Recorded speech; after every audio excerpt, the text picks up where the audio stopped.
নমস্কাৰ ছাত্ৰ ছাত্ৰীসকল আমি ক্লাছ 9 ৰ দ্বিতীয়টো পাৰ্ট ৰাজনীতিৰ চৰকাৰৰ প্ৰকাৰ আৰু শ্ৰেণী বিভাগৰ ওপৰত আলোচনা কৰি আছিলোঁ আৰু সময়ৰ লগে লগে চৰকাৰৰ এই ধাৰণাবিলাক কেনেকৈ পৰিৱৰ্তন হ'ল বা শাসন কৰাৰ পদ্ধতিবিলাক কেনে ধৰণে পৰিৱৰ্তন হ'ল এই গোটেই প্ৰক্ৰিয়াটো ৰাষ্ট্ৰযন্ত্ৰৰ পৰা এতিয়া গণতন্ত্ৰ এইখিনিলৈকে অহালৈকে ভিতৰত থকা কিমানবোৰ ঘাত আৰু প্ৰতিঘাত সেই কথাখিনি আমি কমসে কম অলপমান আলোচনা কৰিবলৈ প্ৰথমটো ভিডিঅ'টিত চেষ্টা কৰিছিলোঁ।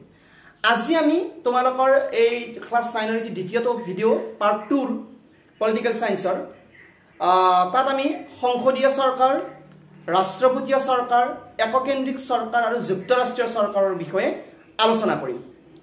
এতিয়া ভাৰতবৰ্ষত তথা এই বিশ্বৰ বিভিন্ন ধৰণৰ শাসন পদ্ধতি আছে। সেই শাসন পদ্ধতিসমূহৰ ভিতৰত এটা হৈছে সংসদীয় পদ্ধতিৰ, এটা হৈছে ৰাষ্ট্ৰপতীয় পদ্ধতিৰ, বহু ঠাইত এককেন্দ্ৰিক পদ্ধতি আছে আৰু বহু ঠাইত যুক্তৰাষ্ট্ৰীয় পদ্ধতি আছে।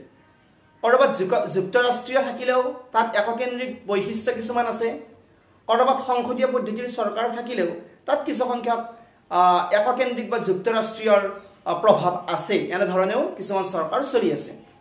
এতিয়া আমি প্ৰথমতে বুজিবলৈ চেষ্টা কৰোঁ সংসদীয় পদ্ধতিৰ চৰকাৰ কি, ক'ত প্ৰথম হৈছিল আৰু সংসদীয় পদ্ধতিৰ চৰকাৰৰ বৈশিষ্ট্যবিলাক কি।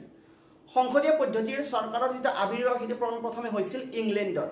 সেইকাৰণে ইংলেণ্ডক কোৱা হয় ৱেষ্টমিনিষ্টাৰ মডেল, মানে ইংলেণ্ডক নহয়, এই পদ্ধতিৰ সংসদীয় পদ্ধতিটোক কোৱা হয় ৱেষ্টমিনিষ্টাৰ মডেল বুলি কোৱা হয়। কেতিয়াবা চৰকাৰত মানে তোমালোকৰ কুৱেশ্যনত আহিব পাৰে যে ৱেষ্টমিনিষ্টাৰ মডেল কাক কোৱা হয়, তেতিয়া তোমালোকে লিখিব লাগিব ৱেষ্টমিনিষ্টাৰ মডেল মানে হৈছে সংসদীয় পদ্ধতিৰ চৰকাৰক কোৱা হয়।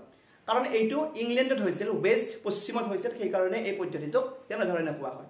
আৰু এইটো মনত ৰাখা ভাৰতবৰ্ষও এখন সংসদীয় পদ্ধতি, ভাৰতবৰ্ষতো সংসদীয় পদ্ধতিৰ চৰকাৰ আছে আৰু ভাৰতেও সংসদীয় পদ্ধতিক বিশ্বাস কৰে বা সেই ধৰণে চলি আছে। এতিয়া জানো আহা সংসদীয় পদ্ধতিৰ বৈশিষ্ট্যবিলাক কি কি। সংসদীয় পদ্ধতিৰ বৈশিষ্ট্য হ'ল দুজন মুৰব্বী। ভাৰতবৰ্ষত দুজন মুৰব্বী আছে। তোমালোকে নাম শুনিছে, এজন ৰাষ্ট্ৰপতি বৰ্তমান দ্ৰৌপদী মুৰ্মু আৰু ভাৰতবৰ্ষৰ প্ৰধানমন্ত্ৰী নৰেন্দ্ৰ মোদী। দুজন প্ৰধান ব্যক্তি আছে। এতিয়া তোমালোকে ভাবিবা যে শক্তি কাৰ বেছি। এতিয়া শক্তি কাৰ বেছি কথাটো এনেকুৱা ধৰণৰ, কিছু ক্ষেত্ৰত ৰাষ্ট্ৰপতিৰ শক্তি আছে, কিছু ক্ষেত্ৰত প্ৰধানমন্ত্ৰীৰ আছে।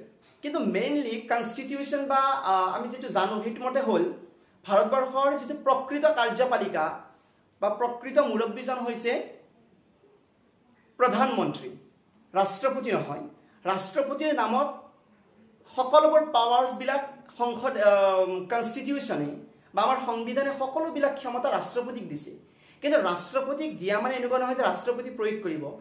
ৰাষ্ট্ৰপতিয়ে এখন চৰকাৰক কি কৰে, নিযুক্তি দিয়ে, সেই চৰকাৰখনে মানে ৰাষ্ট্ৰপতিক এডভাইচ কৰি কামবিলাক কৰি থাকে। সেইকাৰণে কোৱা হয় প্ৰকৃত কাৰ্যপালিকাগৰাকী হৈছে ভাৰতৰ প্ৰধানমন্ত্ৰী আৰু তেখেতসকলৰ মন্ত্ৰী পৰিষদ, যিখন কেবিনেট থাকিব সেইখন, আৰু ভাৰতবৰ্ষৰ প্ৰধানমন্ত্ৰীজন, এইখন হৈছে প্ৰকৃত কাৰ্যপালিকা বা প্ৰকৃত মুৰব্বী এওঁলোক।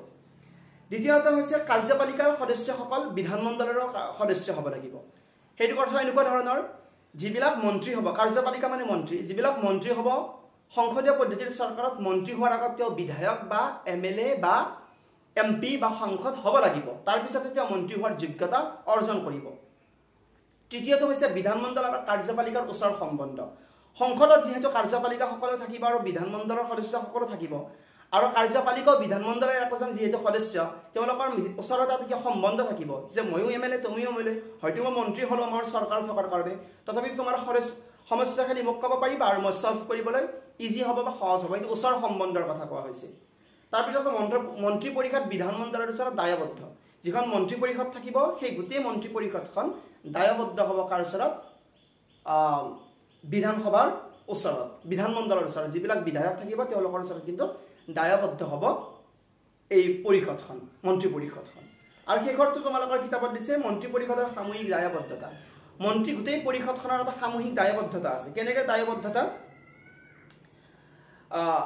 এটা মন্ত্ৰী এটা ডিপাৰ্টমেণ্ট থাকিব বা দুটা বা তিনিটা ডিপাৰ্টমেণ্ট থাকিব, কিন্তু এজন মন্ত্ৰীৰ ডিপাৰ্টমেণ্টৰ গাফিলতি হোৱাৰ কাৰণে, বিফল হোৱাৰ কাৰণে গোটেই মন্ত্ৰী পৰিষদখন বিফলতাৰ অৰ্থটো নুবুজায়। সেই ক্ষেত্ৰত সকলো মন্ত্ৰী দায়বদ্ধ নহয়, তেওঁ নিজৰ ক্ষেত্ৰখনত দায়বদ্ধ।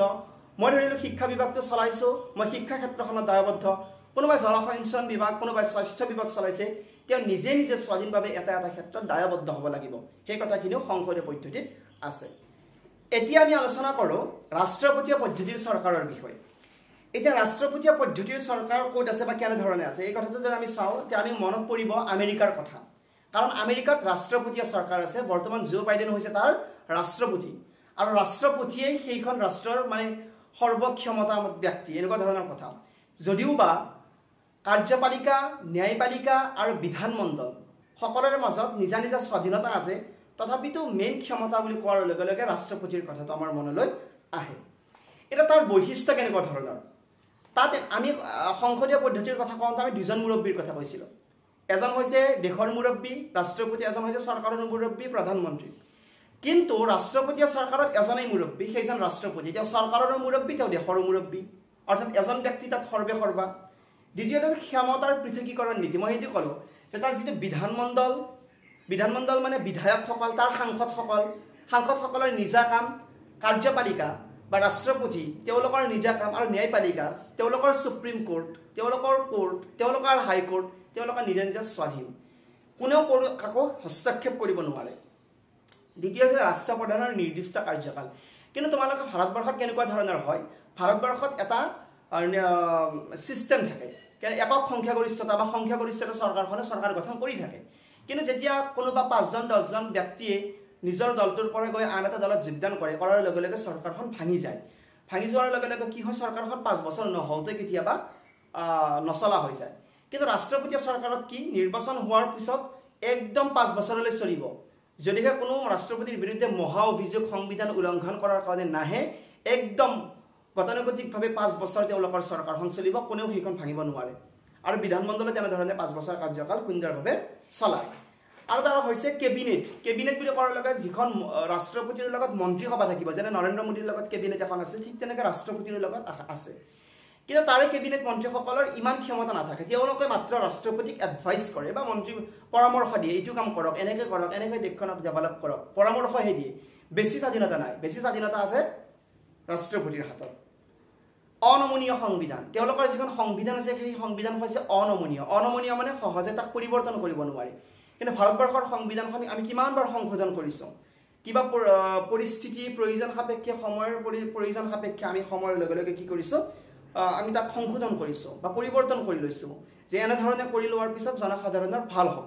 কিন্তু তাৰ সংবিধানখন ইমান সহজে পৰিৱৰ্তন কৰিব নোৱাৰি। যেনেধৰণে আছিল তেনেধৰণেই চলি থাকে তাৰ সংবিধানখন। আৰু সংশোধন কৰিব লাগিলেও বহুত জটিল প্ৰক্ৰিয়াৰ মাজেৰে আগবাঢ়িব লাগিব। এইবাৰ আমি আলোচনা কৰোঁ এককেন্দ্ৰিক চৰকাৰৰ বিষয়ে। এককেন্দ্ৰিক মানে হৈছে কেন্দ্ৰৰ পৰাই ৰাজ্যসমূহ পৰিচালিত হোৱা। উদাহৰণস্বৰূপে ভাৰতবৰ্ষত এখন দিল্লীত চৰকাৰ আছে। দিল্লীৰ চৰকাৰখনক আমি কেন্দ্ৰীয় চৰকাৰ বুলি কওঁ। তাৰ স্থানীয় চৰকাৰৰ কথা মই কোৱা নাই, কেজৰিৱালৰ, মই কৈছোঁ কি দিল্লীৰ নৰেন্দ্ৰ মোদী চৰকাৰ। তাৰপিছত ৰাজ্যসমূহতো একোখন চৰকাৰ আছে, আৰু সকলোৰে ক্ষমতাবিলাক ভাগ কৰি দিয়া আছে, যে ৰাজ্য এখনৰ ক্ষমতা ইমান, কেন্দ্ৰৰ শাসন মানে ক্ষমতা ইমান। কিন্তু এককেন্দ্ৰিক চৰকাৰবিলাকত কি হয়, সাধাৰণতে ৰাজ্যিক পৰ্যায়ত কোনো ধৰণৰ তেনেকুৱা চৰকাৰ নাথাকে। কেন্দ্ৰৰ পৰা কিছু প্ৰতিনিধিত্ব কৰিবলৈ দিয়া হয়, গভৰ্ণৰ দিয়া হয়, তেওঁলোকৰ নেতৃত্বত চলোৱা হয়। কিন্তু মেইন ক'ৰ পৰা চলে, কেন্দ্ৰৰ পৰা। অৰ্থাৎ এককেন্দ্ৰিক, কেন্দ্ৰ শক্তিশালী য'ত, কেন্দ্ৰই বাকী গোটেই ৰাজ্যবিলাককো পৰিচালিত কৰে, তেওঁলোকে একোজন প্ৰতিনিধি তালৈ পঠাই দিয়ে। তাৰ বৈশিষ্ট্য আমি চাওঁ। মই ক'লোঁ যে শক্তিশালী কেন্দ্ৰীয় চৰকাৰ, এইটো এটা ডাঙৰ তেওঁলোকৰ বৈশিষ্ট্য। তেওঁলোকৰ কেন্দ্ৰীয় চৰকাৰখনে, যেনে আমাৰ নৰেন্দ্ৰ মোদী চৰকাৰখনে সকলোতকৈ ডাঙৰ শক্তিশালী। কিন্তু ভাৰতবৰ্ষত নহয়, মই উদাহৰণৰ কাৰণে কৈছোঁ, কাৰণ আমাৰ ষ্টেটৰ ক্ষেত্ৰতো কিছু অধিকাৰ আছে। কিন্তু এককেন্দ্ৰিক চৰকাৰসমূহৰ ক্ষেত্ৰত কেন্দ্ৰই সকলোতকৈ শক্তিশালী। এনেকুৱা চৰকাৰ ক'ত আছে জানানে তোমালোকে? আহিব পাৰে এককেন্দ্ৰিক চৰকাৰ থকা কেইখনমান বা 2-3খন দেশৰ নাম লিখা। ব্ৰিটেইনত আছে। ব্ৰিটেইন কিন্তু সংসদীয় চৰকাৰ।